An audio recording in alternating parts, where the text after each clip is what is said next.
Sejarah berdiri Kerajaan Demak. Kerajaan Demak berdiri seiring dengan kemunduran Majapahit, kerajaan Hindu-Buddha terbesar di Nusantara. Menurut beberapa sumber sejarah seperti Badat Tanah Jawi dan Sejarah Banten, pendiri Kerajaan Demak adalah Raden Patah, putra dari Raja Majapahit Brawijaya V dengan seorang putri Cina yang masuk Islam. Raden Patah awalnya adalah adipati di Palembang, namun kemudian pindah ke Demak dan mendirikan kerajaan Islam di sana pada tahun 1478 Masehi. Raja di Kerajaan Demak. 1. Raden Patah dari tahun 1500 sampai 1518 Masehi. 2. Patiunus dari tahun 1518 sampai 1520 Masehi. 3. Sultan Trenggana dari tahun 1521 sampai 1546 Masehi. 4. Ada Sunan Prawoto dari tahun 1546 sampai 1549 Masehi. 5. Ada Arya Penangsang dari tahun 1549 sampai 1554 Masehi. Bidang ekonomi di Kerajaan Demak. Kerajaan Demak merupakan salah satu kerajaan Islam pertama di Tanah Jawa yang memiliki sistem ekonomi yang cukup maju untuk masanya. Letak geografis yang strategis di pesisir utara Jawa serta kebijakan-kebijakan yang mendukung membuat Demak menjadi pusat perdagangan yang ramai dan pusat produksi sebagai komoditas. Bidang sosial Kerajaan Demak.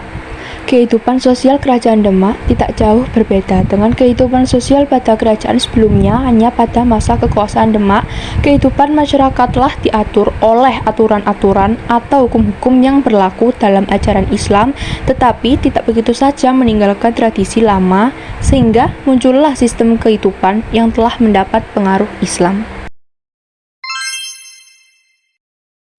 Sejarah berdirinya Kerajaan Banten. Kerajaan Banten atau Kesultanan Banten merupakan kerajaan Islam yang pernah berjaya di ujung barat Pulau Jawa. Didirikan pada abad ke-16, kerajaan ini mencapai puncak kejayaannya di bawah kepemimpinan Sultan Ageng Tirtayasa. Pemimpinan Kerajaan Banten yang pertama yaitu Sultan Maulana Hasanuddin dari tahun 1552 sampai 1570. Yang kedua Sultan Maulana Yusuf 1570 sampai 1585. Yang ketiga Sultan Maulana Muhammad 1585 sampai 1596. Kondisi sosial Kerajaan Banten tergolong stabil, terutama pada masa kepemimpinan Sultan Ageng Tirtayasa. Penduduk Banten sendiri terdiri dari berbagai etnis seperti Jawa, Sunda, Bugis, Melayu, Bali, hingga Makassar. Kesultanan Banten merupakan kerajaan maritim dan mengandalkan perdagangan dalam menopang perekonomiannya. Monopoli atas perdagangan lada di Lampung menempatkan penguasaan Banten sekaligus sebagai perdagangan perantara, dan Kesultanan Banten berkembang pesat menjadi salah satu pusat niaga yang penting pada masa itu. Kerajaan Mataram didirikan pada abad ke-8 di wilayah Jawa Tengah. Mataram awalnya merupakan bagian dari kerajaan Hindu-Buddha, namun kemudian berkembang menjadi kerajaan Islam pada abad ke-16. Pada masa pemerintahan Panembahan Senopati, Mataram mengalami ekspansi yang pesat, menguasai sebagian besar Pulau Jawa.